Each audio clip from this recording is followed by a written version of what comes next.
Hello বন্ধুরা, কেমন আছো সকলে? আমার আরেকটা নতুন ব্লগে তোমাদের সকলকে জানাই স্বাগত।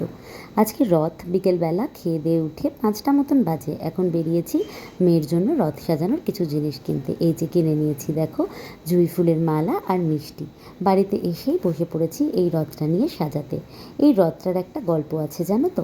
রথটা আজ থেকে প্রায় ৩ বছর আগে আমার বাবা নিজের হাতে রথটা তৈরি করে রথটা এঁকে আমার মেয়েকে উপহার দিয়েছিল।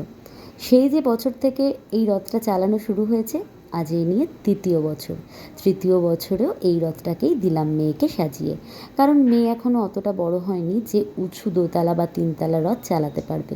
তাই এই ছোট রথটাই এই বছরটা থাকুক। পরের বছর যদি সম্ভব হয় তাহলে বড় রথ অবশ্যই দেব। আর এই রথটা বাবা খুব যত্ন করে একদম পুরীর জগন্নাথ মন্দিরের যে রথ, সেই রথের আদলে নিজের হাতে বানিয়ে নিজের হাতে এঁকে তৈরি করে দিয়েছে। জানি না এই রথটা মেয়ের কাছে কতটা স্পেশাল, কারণ কোনো কিছুর গুরুত্ব বোঝার মতন বয়স ওর এখনও হয়নি। কিন্তু আমার কাছে এই রথটা খুব স্পেশাল, কারণ এটা আমার বাবার হাতে তৈরি করা একটা অমূল্য সুন্দর জিনিস, যেটা হয়তো এত সহজে বাইরে থেকে পয়সা দিয়ে কিনতে পাওয়া যায় না। পয়সা দিলে অনেক কিছু পাওয়া যায়, কিন্তু মানুষের ভালোবাসা মেশানো জিনিস সেটা কিন্তু একদমই খুঁজে পাওয়া যায় না। তাই আমার কাছে এই জিনিসটা খুবই মূল্যবান একটা জিনিস। আর আমিও সেই জন্য খুব আনন্দ সহকারে এই রথটাকে সাজিয়ে দিচ্ছি। সেই প্রথম বছর থেকে শুরু করে আজকে ৩য় বছর পর্যন্ত এই রথটাকে আমি একই আদলে সাজিয়ে আসছি।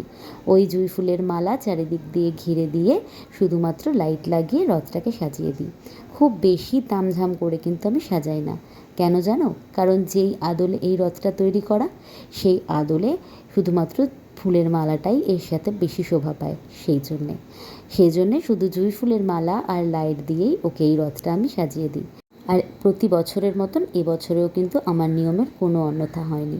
তো ভালো করে ওকে সাজিয়ে দিচ্ছি রথটা। আর এরই মাঝখানে ও আমাকে বারবার বিরক্ত করছে, একই কথা বলছে, আমাকে সাজিয়ে দাও, আমাকে সাজিয়ে দাও। কারণ ওই যে বাইরে রথ চালাতে যাওয়ার একটা আনন্দ। আমরা যখন ছোট ছিলাম আমরা তো অনেক রকম সুন্দর করে রথ সাজাতাম, বাইরে থেকে ফুল নিয়ে আসতাম, বন্ধুদের সাথে বেরোতাম। কিন্তু এখন আর সেসব কই বলো?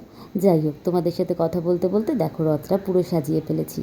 একটুখানি ফেয়ারি লাইট লাগিয়ে দিয়েছি। কেমন লাগছে বলো তো আমাকে? কমেন্ট করো তোমাদের কেমন লাগলো রথটা। আসলে ফেয়ারি লাইটটা দেওয়ার কারণ হলো বাচ্চা তো, হাতে যাতে কারেন্ট লেগে না যায় তাই জন্য। আর এই দেখো সুন্দর করে চুল বেঁধে জামা পরিয়ে আমার মেয়ে কিন্তু সেজেগুজে একদম তৈরি। সঙ্গে শুধু মেয়ে না, ঠাম্মিও তৈরি হয়ে গেছে, কারণ ও এখন ঠাম্মির সাথেই বেরোবে। আমি তো এক্ষুনি বেরোতে পারবো না, ঘরের অনেক কাজ আছে। সেজন্য আমি এখন আর বেরোবো না। ও ঠাম্মির সাথে যাবে ওর পিপির বাড়িতে। ঠাম্মিও কিন্তু সেম সেম ম্যাচিং করে একদম একই কালারের শাড়ি পরে নিয়েছে, দেখেছো? তো দুজনে মিলে যাবে হচ্ছে আমার ননদের বাড়ি, মানে আমার মেয়ের পিপির বাড়িতে। ওখানে গিয়ে আমার ননদের মেয়ের সাথে দুজনে মিলে একসাথে রথ চালাবে। তারপর রাত্রিবেলা ওকে আমি নিয়ে নেবো ওখান থেকে, কারণ পরের দিন স্কুল আছে, আর স্কুলের অনেক পড়া আছে জানো তো। সকালবেলা মেয়েকে আর করাতে পারিনি, নিজের এত কাজ ছিল, তার উপর রথ সাজানোর তারায় আর হয়। তো মেয়ে এখন গেছে গিয়ে হচ্ছে রথটা নিয়ে চালাতে, ওর পিপির সাথে চালাবে একটুখানি দিদিদের সাথে। আর তারপরে আমি ওকে নিয়ে ওর দিদার বাড়িতে যাব রথ চালাতে। তো চলো ও যাক, তারপরে আমি ওকে ডাকি, তারপর তোমাদের সাথে আবার শেয়ার করবো যে এরপরে আমরা কী করছি। এখন জানো তো প্রায় রাত 9:45। মেয়ে তো সেই থেকে শুরু করে এখনও অবধি আসেনি। ওর বাবাকে পাঠিয়েছিলাম ওকে আনতে, আমাকে এক্ষুনি ফোন করে বলল যে তুমি চলে এসো বাইরে। কারণ ওই যে আমি বলেছিলাম আমার তো আর কোনো ভিডিও করা হলো না রাস্তায় রথ চালানোর, তাই ওকে নিয়ে যখন ফিরবে তখন একটু ফোন করো, একটা ভিডিও করব। ও মা, সে আর কই হলো, মেয়ে এলো একা একা, আর রথ নিয়ে এলো ওর বাবা। তাই জোর করে বললাম এইটুকুনি দিদার বাড়ি অবধি রথটা তুমিই টেনে নিয়ে যাও, যাতে আমি একটু ভিডিও করতে পারি, সেই আর কি। আর দিদার বাড়িতে এসে তো আমার মেয়ে খুবই খুশি, কারণ মিমির সাথে তো ওর আলাদাই বন্ধুত্ব। আর মিমি আজকে গেছিলো মেলায়, আর মেলা থেকে ওর জন্য অনেক কিছু কিনে এনেছে।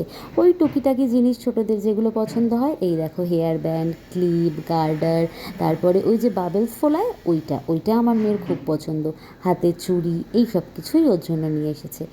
সেগুলো পেয়ে আমার মেয়ে তো খুবই খুশি। আর সাজার জিনিস সেটা পেলে ওকে আর দেখে কে? কিন্তু এর থেকেও বেশি পছন্দের কিন্তু হলো ওর এই বাবলসটা। সাজার জিনিস ফেলে বাবলস ওড়াতেই ও বেশি ভালোবাসে। তবে আজ জানো তো দেখলাম এই রং বেরঙা চুড়িগুলো ওর বেশ পছন্দ হয়েছে। আজকে আবার বাবলস ফেলে এই চুড়িগুলো দু হাতে পরছে। প্রথমটা আমি ভাবছিলাম হয়তো হাতে বড় হবে, তারপর দিদি পরিয়ে দিল, দেখলো যে না, একদম ঠিকঠাকই আছে। ওর এই সমস্ত দেখে না জানো তো আমার ছোটোবেলার কথাটা আজ খুব মনে পড়ে যাচ্ছিল। ছোটোবেলায় রথের মেলায় যেতে খুব ভালোবাসতাম। আমাদের এখানে অনেক বড় রথের মেলা হতো, কিন্তু সব এখন কোথায় যেন হারিয়ে গেছে। এখনকার ছোটরা আর সেই রথের মেলা, বন্ধুদের সাথে একসাথে রথের কম্পিটিশন করে রাস্তায় রথ টানা, এই মজাগুলোকে খুব মিস করে। আমার অন্তত তাই মনে হয়। আর এই দেখো, এই ঘরে এসেছে দিদুনকে নেল পালিশ পরাতে। এইভাবেই দুষ্টুমি করতে করতে কিন্তু অনেক রাত হয়ে গেছে। রাতে দিদি খাবারে বানিয়েছিল বিরিয়ানি, সেটাই খেয়ে তারপর সবাই মিলে একসাথে বাড়ি ফিরলাম। আজকের ভিডিওটা তবে এখানেই শেষ করি। তোমাদের সাথে আবার খুব শিগগিরই দেখা হবে অন্য আরেকটা নতুন ভিডিওতে।